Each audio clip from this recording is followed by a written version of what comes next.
विद्यार्थिनींनो, सीईटीच्या या लेक्चरमध्ये तुम्हा सर्वांचं हार्दिक स्वागत। मागच्या लेक्चरमध्ये आपण काही एमसीक्यूज डिस्कस केले होते। आता हे आपण एमसीक्यूज डिस्कस करणार आहोत, पण त्यापूर्वी आपण काही पार्टचे रिव्हिजन बघूया। A Van't factor is defined as the colligative property for electrolyte divided by the colligative property used for the non-electrolytic solution, and it is written as I Van't factor, which is equal to delta P divided by delta P0. This is our first colligative property, that is lowering of vapor pressure. Here this is the lowering of vapor pressure for the electrolytic solution where the association or the dissociation of an electrolyte takes place, and this is the lowering of vapor pressure for the non-electrolytic solution where the association or the dissociation does not take place. That is, here we use the non-electrolytic solution and here we use the electrolytic solution, and the relation between electrolyte colligative property for the electrolytic solutions and the colligative properties for the non-electrolytic, they are related by the factor called as a Van't factor I, and therefore we have four colligative property: lowering of vapor pressure, elevation in boiling point, depression in freezing point, and the osmotic pressure. And the colligative property of electrolytic solution and that for the non-electrolytic solution, they are related with each other by using the Van't factor I. Therefore, if we have an electrolyte, for example NaCl, CaCl2 or Al twice SO4 thrice, all these are the electrolytes. When they dissolve in water, they get dissociated into correspondingly their ions. That is, NaCl is dissociated into Na plus and Cl minus ion.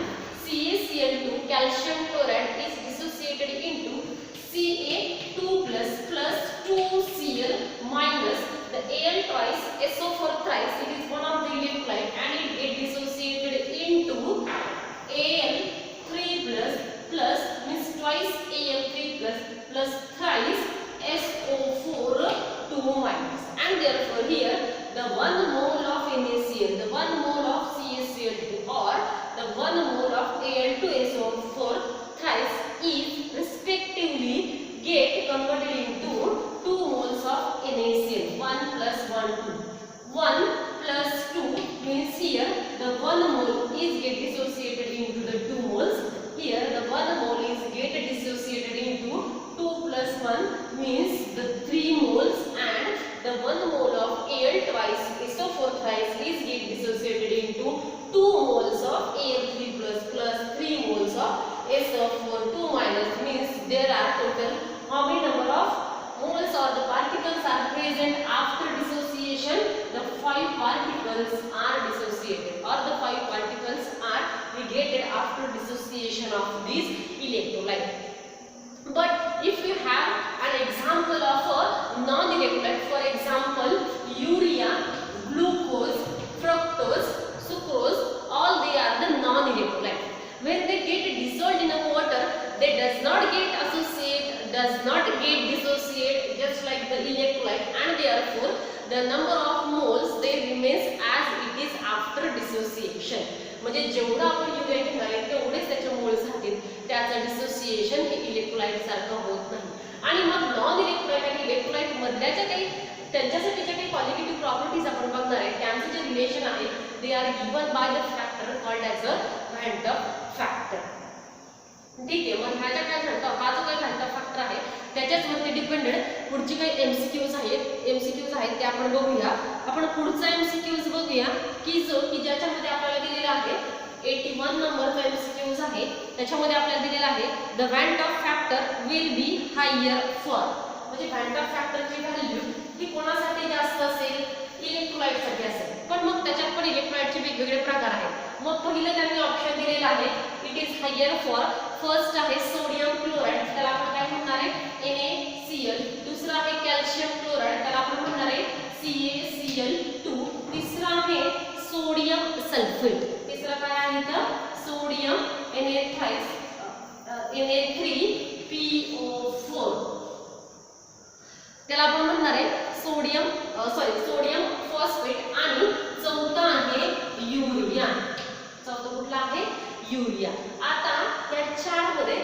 व्हॅन्ट of फॅक्टरची value कोणाच्यात जास्त असते. आता van't of factor which is observed for the electrolytes साठी आपण सांगितलं आहे. Van't of factor हा इलेक्ट्रोलाइट साठी काय होतो, वाढतो. त्याच्यात मग युरिया हा नॉन इलेक्ट्रोलाइट आहे, म्हणजे युरिया हा ऑप्शन नाही. मग या तिघांमध्ये NaCl चं जर डिसोसिएशन केलं तर काय येते, Na++Cl-, CaCl2 चं जर आपण डिसोसिएशन केलं तर काय येते, Ce2++2Cl-. सोडियम फॉस्फेटचं जर आपण डिसोसिएशन केलं तर सोडियम फॉस्फेटचं डिसोसिएशन कसं होते, सोडियम फॉस्फेटचा फॉर्म्युला आपण कसं लिहितोय, सोडियम फॉस्फेट. आता सोडियम फॉस्फेटचा इथं आपण फॉर्म्युला लिहिलाय तो काय आहे, Na3PO4.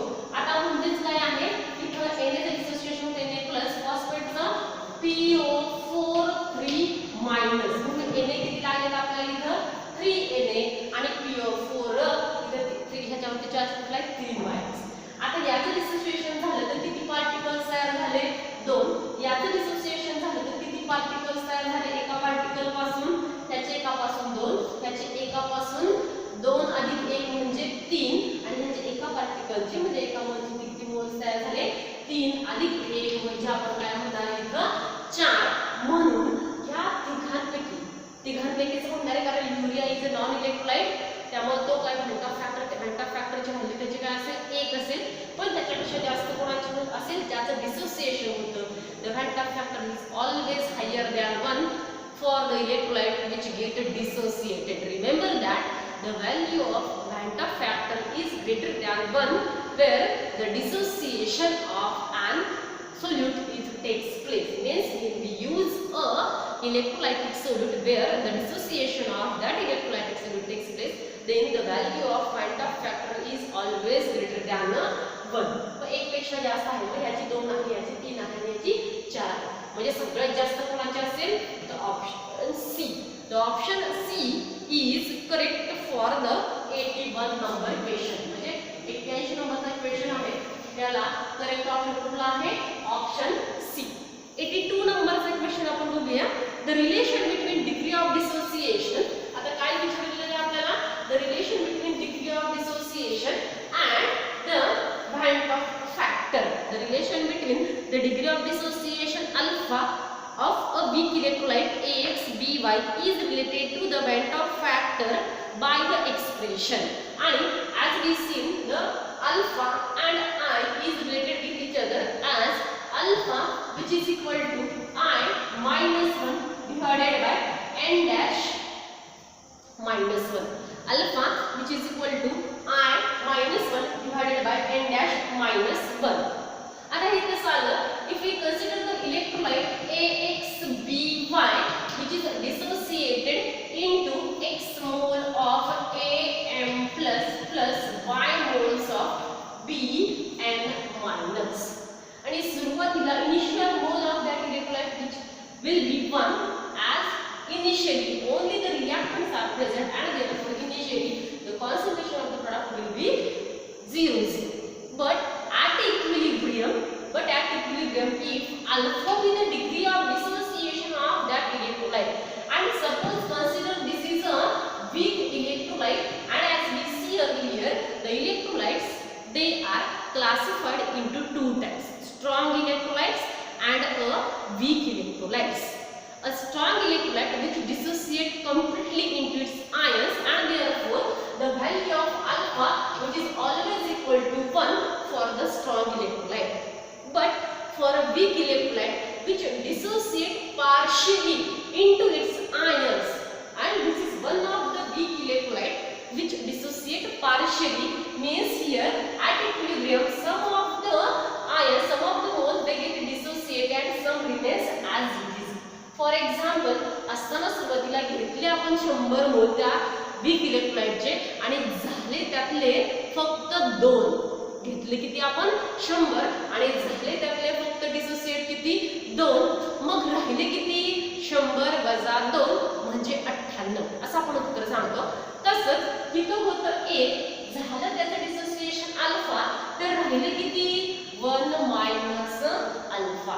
आणि मग हे एक्सप्रेशन आपण रेग्युलरला बघितलं आहे आणि मग तिथं आपल्याला रिलेशन आलं होतं कशाचं alpha which is equal to I minus 1 divided by n dash minus 1, where n dash which is equal to, what is the n dash? N dash which is equal to the total number of moles of that electrolyte which get dissociated. मग या इलेक्ट्रोलाइटचे total number of moles किती dissociate झाले? A चे x, B चे y आणि total number of moles म्हणजेच काय? A चे मोल अधिक B चे मोल म्हणजे x plus y, त्यालाच आपण काय म्हटलं इथं n डॅश. म्हणजेच हे जे एक्सप्रेशन आहे अल्फाचं ते आपण कसं लिहू शकतो? I minus 1 divided by x plus y minus 1. आणि असा ऑप्शन तिथे आपल्याला दिसतोय बघा. पहिलाच ऑप्शन आपण बघतोय alpha which is equal to I minus 1 divided by x plus y minus 1, and therefore the right answer for the 82 number equation is option A.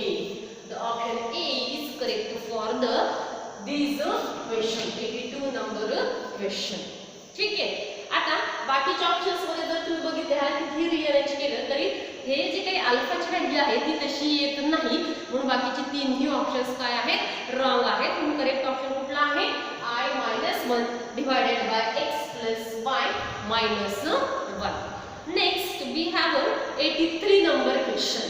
आता 83 नंबर क्वेश्चन इथून पुढे आपण इन द जनरल क्वेश्चन्स आतापर्यंत जे काही आपण MCQs discuss केले ते पूर्ण जो टॉपिक आहे त्यातला प्रत्येक सब टॉपिक आहे. फॉर एक्झाम्पल पहिल्यांदा आपण सोल्युशन वरचे एमसीक्यूज बघितले, त्याच्यानंतर टाइप्स ऑफ सोल्युशन वरचे एमसीक्यूज बघितले, त्याच्यानंतर काही एमसीक्यूज आपण सोल्युबिलिटीज वरचे बघितले, काही हेनरीज लॉ वरचे बघितले, त्याच्यानंतर क्वालिटेटिव्ह प्रॉपर्टीज आपण सुरू केल्या आणि चारही क्वालिटेटिव्ह प्रॉपर्टीज वरती आपण हे थेरॉटिकल क्वेश्चन्स आतापर्यंत डिस्कस केलेले आहेत.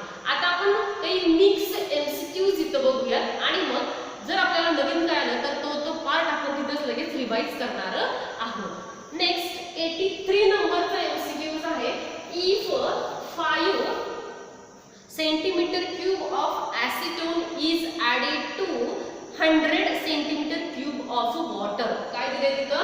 Acetone is added in water and we know all acetone is a volatile. Acetone is a volatile liquid, and when acetone dissolved in a water, acetone acts as a solute. Here the acetone acts as a solute, and here the solute used is a volatile. Volatile means that it readily goes into the vapor state. Volatility is the tendency of liquid to goes into the vapor state. आता मग आपण काय विचारले त्यांनी? Then the vapour pressure of a solution, म्हणजे जेव्हा acetone हा water मध्ये डिसॉल्व केला आणि त्याचं काय तयार झालं? सोल्युशन तयार झालं. मग या सोल्युशनचं जे काही वेपर प्रेशर असेल, the vapour pressure of a solution is due to the vapour pressure of a solute plus vapour pressure of a solvent. As we see earlier जे आपण बघितले त्याच्यानुसार सोल्युशनचं वेपर प्रेशर म्हणजेच काय? सोल्यूट आणि सॉल्व्हेंटचं वेपर प्रेशर. मग असा हा जो काही सोल्यूट वापरलेला आहे तो कसला सोल्यूट आहे? volatile सोल्यूट आहे. volatile सोल्यूट म्हणजेच काय? they readily goes into the vapor state, and therefore the first option will be equal to the vapor pressure of pure solvent. If it is a volatile, then the vapor pressure of this volatile liquid when it forms a solution, then it is higher, because the solute used is a volatile solute, and when it forms a solution with the water, then always remember that the vapor pressure of such a solution is always greater than that of the pure solvent. म्हणजे pure solvent पेक्षा त्या ते जे काही solution तयार झाले त्याचं vapour pressure काय असेल? नेहमी जास्त असेल, कारण हा जो काही सोल्यूट इथे वापरलेला आहे तो कसा आहे? इलेक्ट्रोलाइट सोल्यूट आहे. आणि आपण ज्या काही क्वालिटेटिव्ह प्रॉपर्टीज बघतो त्या क्वालिटेटिव्ह प्रॉपर्टीज कशाच्या आहेत? When we used solute is a non volatile non electrolyte. आणि म्हणून पहिला ऑप्शन याचं उत्तर नाही. दुसरा आहे will be less than the vapour pressure of pure water. त्याचं वेपर सोल्युशनचं जे काही वेपर प्रेशर आहे ते वॉटर पेक्षा कमी असेल, जास्त असेल का इक्वल टू असेल? तर लक्षात ठेवायचं नेहमी जेव्हा आपण व्होलाटाइल सोल्यूट हा वॉटर मध्ये ऍड करतो आणि त्याचं सोल्युशन तयार करतो, and when we compare the vapor pressure of a solution and that of the pure solvent, then always the vapor pressure of a solution is higher than that of the pure solvent. The vapor pressure of a solution is higher than that of the pure solvent, and therefore the option C is correct for this 83 number question. Will be greater than that of the vapor pressure of a pure solvent. Therefore the correct option for the 83 number question is option C. Always remember that. त्याच्याच ऐवजी जर इथं आता non volatile solid वापरला असता तर मग तिथे आपल्या क्वालिटेटिव्ह प्रॉपर्टीचं आपण सांगितलं असतं की त्या क्वालिटेटिव्ह प्रॉपर्टी मध्ये काय सांगितले आपण, always the vapour pressure of a solution is lower than that of the pure solvent. पण ती क्वालिटेटिव्ह प्रॉपर्टी कोणासाठी आहे आपली, when we use the solute is a non volatile non electrolyte. पण इथं काय सांगितलं आपल्याला, कसला सोल्यूट घेतलेला आहे, इलेक्ट्रोलाइट म्हणून इलेक्ट्रोलाइट साठी, किंवा इथं कसला सोल्यूट घेतलेला आहे, व्होलाटाईल कंपोनेंट घेतलेला आहे म्हणून त्याचं वेपर प्रेशर हे नेहमी प्युअर सॉल्व्हंट पेक्षा काय असणार आहे, जास्त असणार आहे. ठीक आहे. Then we have next discuss the question 84 number. आता 84 नंबरचा क्वेश्चन आहे, effect of adding a non volatile solute to a solvent results in. म्हणजे जेव्हा आता इथे आपल्या क्वालिटेटिव्ह प्रॉपर्टी स्टडी केलेला आहे, जेव्हा नॉन व्होलाटाईल सोल्यूट आपण सॉल्व्हंट मध्ये ऍड करतो तेव्हा काय होतं, मग then we have study the four qualitative property. The first one is lowering of vapor pressure. The second one is elevation in boiling point. The third one is depression in freezing point, and the fourth one is osmotic pressure, and always the osmotic pressure is increased. Always the osmotic pressure is increased. आता हे आपण जेव्हा non volatile किंवा non electrolyte solute आपण solvent मध्ये add करतो तेव्हा काय होतं, त्याचा वेपर प्रेशर वाढतं का, नाही. काय होतं, लोअरिंग ऑफ वेपर प्रेशर होतं, म्हणजे पहिला ऑप्शन नाही. दुसरा आहे इट्स फ्रीजिंग पॉइंट इन्क्रीज्ड. पण फ्रीजिंग पॉइंट वाढतं का कमी होतं, इथं आपण डिप्रेशन दिले म्हणजे फ्रीजिंग पॉइंट काय होतं, कमी. वेपर प्रेशर पण काय होतं, कमी. मात्र बॉइलिंग पॉइंट काय होतं, त्याचा वाढतो. तिसरं ऑप्शन बघायचं, it's boiling point increased. elevation in boiling point म्हणजे काय, its boiling point increased, and therefore the correct option for the 84 number question is option C is correct for that question. ठीक आहे. then next its osmotic pressure is being decreased. नाही, osmotic pressure सुद्धा काय होतं, त्याचं वाढतं, म्हणून त्याच्या ऑप्शन पैकी करेक्ट ऑप्शन कुठला आहे, here its boiling point being increased. Next 85 number question we have read here, the molecular mass of non-volatile liquid cannot be determined by. It is an applicable level question. आता हे थोडंसं तुम्हाला थोडंसं माहिती पाहिजे. आपण MSc CET चे questions बघतोय, म्हणजे टेक्स्ट बुक मध्ये पण काही जो काही मॅटर दिलेला आहे, कंटेंट दिलेला आहे, ते सुद्धा आपल्याला वाचावं लागणार आहे, आणि थोडंसं आपल्याला ऍप्लिकेबल लेवलचे क्वेश्चन त्याचा सुद्धा स्टडी करावा लागणार आहे. इथे दिलेले the molecular mass of a non volatile liquid can not be determined by. मग मोलिक्युलर मास हे कशाने डिटरमाइन करतो आपण, by using our four qualitative property. That means by using lowering of vapour pressure, elevation in boiling point, depression in freezing point, and the osmotic pressure. Therefore we have here four options. First, cannot be determined by using Victor-Meyer's method, or by using osmotic pressure, or by using cryoscopic, or by using ebullioscopic. आता क्रायोस्कोपी म्हणजेच त्याला आपण काय म्हणणार आहे, depression in freezing point. Cryoscopy त्याला काय म्हणणार आहे, डिप्रेशन इन फ्रीजिंग पॉइंट. कारण क्रायोस्कोपिक कॉन्स्टंट म्हणजेच काय म्हणतो आपण तिथं, Kf. एब्युलोस्कोपी किंवा ebullioscopic constant which is coming in elevation in boiling point, आणि त्याला म्हणतो आपण Kb. Osmotic pressure, cryoscopy, ebullioscopy, these are the method which is used to determine the molar mass of the solute, because all these three are the qualitative properties, and from the qualitative properties we have to calculate the molar mass of the non volatile solute. But the Victor Meyer methods आपण इथं काही अभ्यासलेली पण नाहीये आणि आपल्याला कुठे कंटेंटमध्ये पण आलेली नाहीये, म्हणून ही जी काही मेथड आहे ती आपण वापरलेली नाही. कुठली मेथड आहे? मग तिथं पहिला ऑप्शन काय आहे? Victor Meyer's method is not used for the determination of a molar mass of the solute. Next आहे in cold countries ice on frozen road and footpath is melted by spraying. म्हणजे cold countries मध्ये बर्फ खूप जमा झालेला असतो आणि तो वितळावा, म्हणजे त्याचा फ्रीजिंग पॉइंट खूप कमी व्हावा म्हणून तिथे काय केलं जातं, काय काय स्प्रे केलं जातं. मग पहिला ऑप्शन आहे NaCl, दुसरा आहे CaCl2, तिसरा आहे Na2SO4 आणि चौथा आहे बोथ A and B. म्हणजेच आपण effect of temperature on solubility, temperature खूप कमी असताना, म्हणजे कोल्ड कंट्रीज मध्ये टेम्परेचर हे मायनस मध्ये असतं आणि टेम्परेचर कमी असताना there is effect of NaCl and CaCl2 on the solubility. The solubility of these salt indicate NaCl and CaCl2 they having the or they are dependent on the temperature. But the one exceptional case is that is Na2SO4.